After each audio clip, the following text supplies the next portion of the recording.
శ్రీమన్మహాభారతము 448వ రోజు. ఓం అస్మద్గురుభ్యో నమః. నారాయణం నమస్కృత్య నరం చైవ నరోత్తమం దేవీం సరస్వతీం వ్యాసం తతో జయం ఉదీరయేత్. శ్రీమన్మహాభారతము సభాపర్వము 27వ అధ్యాయము ద్వారా సూత మహానుభావుడు శౌనకాది మహర్షులందరికీ ప్రవచనం చేస్తూ ఈ రకంగా చెబుతూ ఉన్నాడు. ఓ మహర్షులారా, వైశంపాయన మహర్షి జనమేజయ మహారాజుకు శ్రీమన్మహాభారతాన్ని ఉపదేశం చేస్తూ ఇలా చెబుతూ ఉన్నాడు. ఓ రాజా, భగదత్తుడు అర్జునుడు పరస్పరము యుద్ధము చేసుకున్న తర్వాత భగదత్తుడు అర్జునుడితోని, అర్జున, సంగ్రామములో నీ ఎదురుగా నేను కూడా నిలవలేకపోతున్నాను, ఏం చేయమంటావో చెప్పు నీ కోసం అంటూ ప్రేమపూర్వకముగా అడగగానే అర్జునుడు ఈ రకంగా అంటూ ఉన్నాడు. అనేనైవ కృతం సర్వం అనుజానీహి యామ్యహం. ఓ భగదత్త, మీరు మాట్లాడినటువంటి మాటలతోనే అంతా చేసినట్టు అయ్యింది. ఇక నాకు ఆజ్ఞ ఇవ్వండి, వెళ్ళి వస్తాను. మీరు ప్రేమపూర్వకముగా పన్నులు కడుతూ ఉండండి అని అర్జునుడు భగదత్తునితో చెప్పి ఇక అక్కడి నుండి కుబేరపాలితమైనటువంటి ఉత్తర దిక్కుకు బయలుదేరాడు. ఆ క్రమంలో అంతర్గిరి, బహిర్గిరి, ఉపగిరి అనేటటువంటి ప్రదేశాలను జయించాడు. ఇక అక్కడి నుండి పర్వత ప్రదేశాలన్నింటినీ కూడా జయించి అక్కడక్కడి రాజులందరినీ తన ఆధీనములోనికి తెచ్చుకొని వారి నుండి అనేకమైన ధనరాశులను స్వాధీనం చేసుకున్నాడు ధనంజయుడైనటువంటి అర్జునుడు. అక్కడి వారినందరినీ ప్రసన్నులను చేసుకొని ఉలూక దేశవాసి అయినటువంటి బృహంతునిపైకి యుద్ధానికి వెళ్ళాడు అర్జునుడు భూమిని కంపింపచేస్తూ ముందుకు సాగుతూ ఉన్నాడు. ఇక బృహంతుడు నగరము వెలుపలికి వచ్చి అర్జునుడితోని యుద్ధం చేస్తూ ఉన్నాడు. అర్జున బృహంతుల మధ్య పెద్ద యుద్ధము ప్రారంభమయ్యింది. కానీ న శశాక బృహంతస్తు సోఢుం పాండవ విక్రమం. అర్జునుని పరాక్రమాన్ని బృహంతుడు తట్టుకోలేకపోయాడు. ఆ కుంతీ కుమారుడైనటువంటి అర్జునుడిని ఇక ఎదిరించలేను అనేటటువంటి భావనతోని పర్వతేశ్వరుడైన బృహంతుడు యుద్ధాన్ని ఆపి ఎన్నో రత్న రాసులను తీసుకొని ఆ అర్జునుడికి ఇచ్చాడు. అర్జునుడు బృహంతుని రాజ్యానికి అతనినే రాజును చేసి ఉలూకునితో కూడా సేనాబిందుని రాజ్యంపై దాడి చేసి అతడిని పదవీచ్యుతుని చేశాడు. ఇక ఆ తర్వాత మోదాపురం, వామదేవం, సుదామ్నం, సుశంకులం అనేటటువంటి ఉలూక దేశపు ఉత్తర ప్రాంతాలన్నింటినీ కూడా జయించి అక్కడక్కడి రాజులందరినీ వశపరుచుకున్నాడు. ధర్మరాజు ఆజ్ఞానుసారము అర్జునుడు అక్కడే ఉండి తన సేవకుల ద్వారా పంచగణ దేశాలను జయించాడు. అక్కడి నుండి సేనాబిందుని రాజధాని దేవప్రస్థానికి చేరి చతురంగ బలాలతో అక్కడ తన యొక్క శిబిరాన్ని ఏర్పాటు చేసుకున్నాడు. ఆ తర్వాత పౌరవుణ్ణి యుద్ధములో జయించి బందిపోటు దొంగల గణాలను 7 కూడా జయించాడు అర్జునుడు. ఇక అక్కడి నుండి తతః కాశ్మీరకాన్ వీరాన్ క్షత్రియాన్ క్షత్రియర్షభః. కాశ్మీర దేశ క్షత్రియులను, దశ మండలాలతో కలిసినటువంటి లోహితుణ్ణి తన ఆధీనములోనికి తెచ్చుకున్నాడు అర్జునుడు. ఆ తర్వాత ఏం జరుగుతుందో రేపు తెలుసుకుందాం. జై శ్రీమన్నారాయణ, జై శ్రీమన్నారాయణ. అమ్మా నాన్నలకు సాష్టాంగ నమస్కారం చేద్దాం. మన ఆచార్యవర్యుల శ్రీచరణారవిందములకు సాష్టాంగ నమస్కారం చేద్దాం. శ్రీ వేదవ్యాస మహర్షుల వారి దివ్య పాదారవిందములకు సాష్టాంగ నమస్కారం చేద్దాం. శ్రీ విఘ్నేశ్వర స్వామి వారి శ్రీచరణారవిందములకు సాష్టాంగ నమస్కారం చేద్దాం. శ్రీమన్మహాభారత గ్రంథరాజమునకు శిరస్సు వంచి నమస్కరిద్దాం.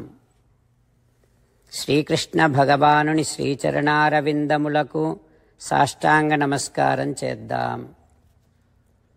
మన హృదయ మందిరములోనే అంతర్యామిగా వేంచేసి ఉన్నటువంటి శ్రీమన్నారాయణుడిని సేవిస్తూ మనని మనము స్వామికి సమర్పించుకుంటున్నామనే భావనాపూర్వకముగా సాష్టాంగ నమస్కారము చేస్తూ స్వామి నామ సంకీర్తన చేద్దాం. శ్రీమన్నారాయణ నారాయణ నారాయణ శ్రీమన్నారాయణ నారాయణ నారాయణ. శ్రీమన్నారాయణుడే శ్రీకృష్ణ భగవానుడిగా వచ్చి మనందరికీ భగవద్గీతను ఇచ్చి మనందరినీ ఒక 8 పనులు చేయమని చెబుతూ ఉన్నాడు. అందుకని భగవన్ తప్పకుండా చేస్తామంటూ మనం ప్రతిరోజు ఈ రకంగా మాట ఇద్దాం. హో శ్రీమన్నారాయణ కరిష్యే వచనం తవ సర్వం శ్రీకృష్ణార్పణమస్తు. జై శ్రీమన్నారాయణ. జై శ్రీమన్నారాయణ. భక్తులకు ప్రత్యేకమైనటువంటి విజ్ఞాపన. మీకు అన్ని విషయాలలో వెంటనే మంచి ఫలితాలు రావాలి అనంటే ప్రతిరోజు 1 నిమిషం వెచ్చించి నారాయణాస్త్రాన్ని చదవండి. ఇక మీకు తిరిగే ఉండదు.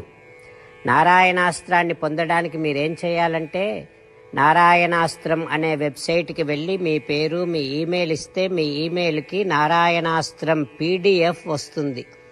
అందులో ఒక రామాయణ శ్లోకం, ఒక గీతా శ్లోకం, ఒక విష్ణునామం ఉంటాయి.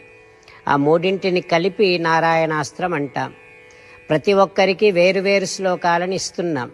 ఆ రకంగా ఎవరి శ్లోకాన్ని వారు ప్రతిరోజు తప్పనిసరిగా చదవటం వలన ప్రతిరోజు ప్రతి 24,000 భక్తులతో ఒకసారి సంపూర్ణ రామాయణ పారాయణ, 33 సార్లు శ్రీమద్ భగవద్గీత పారాయణ, 24 సార్లు శ్రీ విష్ణు సహస్రనామ స్తోత్ర పారాయణ జరుగుతుంది. ప్రతి ఒక్కరికి అంతటి విశేష ఫలితము ప్రతిరోజు లభిస్తుంది. అందుకని మీరు మీ కుటుంబ సభ్యులు అందరూ ఒక్కొక్కరు ఒక్కొక్క నారాయణాస్త్రాన్ని వెంటనే పొందండి. జై శ్రీమన్నారాయణ. శ్రీమద్ భగవద్గీత సారాంశముగా 18వ అధ్యాయములో 65 నుంచి 69 శ్లోకముల ద్వారా శ్రీకృష్ణ భగవానుడు మనందరినీ ఒక 8 పనులు చేయమని చెబుతూ పరమాత్మ ఈ రకంగా అంటూ ఉన్నాడు. ఎవరెవరైతే నేను చెప్పిన ఈ 8 పనులు చేస్తారో వారందరూ నాకు చాలా ఇష్టమైన వారవుతారు. అప్పుడు వారిని నేను సకల పాపముల నుండి సకల దుఃఖముల నుండి విముక్తులను చేసి నా అంతటి వారిగా చేసుకుంటా, తరగని ఆనందాన్ని అనుభవింపచేస్తా. నిజమే చెబుతున్నా, ప్రమాణము చేసి చెబుతున్నా అంటూ సాక్షాత్తుగా దేవదేవుడైన శ్రీమన్నారాయణుడైన శ్రీకృష్ణ భగవానుడే మనను ఈ 8 పనులు చేయమని చెబుతూ ఉన్నాడు కనుక హో శ్రీమన్నారాయణ కరిష్యే వచనం తవ తప్పకుండా చేస్తా, నువ్వు చెప్పినట్టే చేస్తా అంటూ మనం ప్రతిరోజు దేవదేవుడైన శ్రీమన్నారాయణుడికి ఈ రకంగా మాట ఇద్దాం. హో శ్రీమన్నారాయణ నువ్వు చెప్పినట్టే నేను నిన్నే సంతతము ధ్యానము చేస్తూ ఉంటా. హో శ్రీమన్నారాయణ నువ్వు చెప్పినట్టే నేను నీ భక్తుడిగానే ఉంటా. హో శ్రీమన్నారాయణ నువ్వు చెయ్యమన్నట్టే నేను నా విధులను కర్తవ్యాలను నీ సేవగా నీ తృప్తి కోసమనే సక్రమంగా నిర్వర్తిస్తూ ఉంటా. హో శ్రీమన్నారాయణ నువ్వు చెప్పినట్టే నేను నీవాడిని అనే మహావిశ్వాసాన్ని సంతతము కలిగి ఉంటూ నా హృదయములో నీకే నమస్కరిస్తూ ఉంటా. హో శ్రీమన్నారాయణ మామేకం శరణం వ్రజ నన్నొక్కడిని మాత్రమే శరణు వేడుకో అని నువ్వే అన్నావు కనుక నేను నిన్ను ఒక్కడిని మాత్రమే శరణు వేడుకుంటా. హో శ్రీమన్నారాయణ మా శుచః, ఇక దుఃఖించకు అని నువ్వే నాకు భరోసా ఇస్తూ ఉన్నావు కనుక నేను ఇక దుఃఖించను. హో శ్రీమన్నారాయణ, నువ్వు చెప్పినట్టే నువ్వు నా కోసమని చెప్పిన శ్రీమద్భగవద్గీతను ఎప్పుడో ఒక్కసారి కాకుండా ప్రతిరోజు కనీసము ఒక్క శ్లోకాన్నైనా అనుసంధానము చేస్తూ గీతోపదేశాన్ని జ్ఞాపకం చేసుకుంటూ ఉంటా. హో శ్రీమన్నారాయణ, నువ్వు చెప్పినట్టే నువ్వందరి కోసమని చెప్పిన శ్రీమద్భగవద్గీతను తెలియని భక్తులందరికీ తెలియచేసే నా వంతు ప్రయత్నాన్ని నిరంతరము కొనసాగిస్తూనే ఉంటా. హో శ్రీమన్నారాయణ, నేను నువ్వు చెప్పినట్టే చేస్తా, నీకు నచ్చినట్టే ప్రవర్తిస్తా, నీకోసమే పని చేస్తూ ఉంటా. కరిష్యే వచనం తవ. సర్వం శ్రీకృష్ణార్పణమస్తు. జై శ్రీమన్నారాయణ.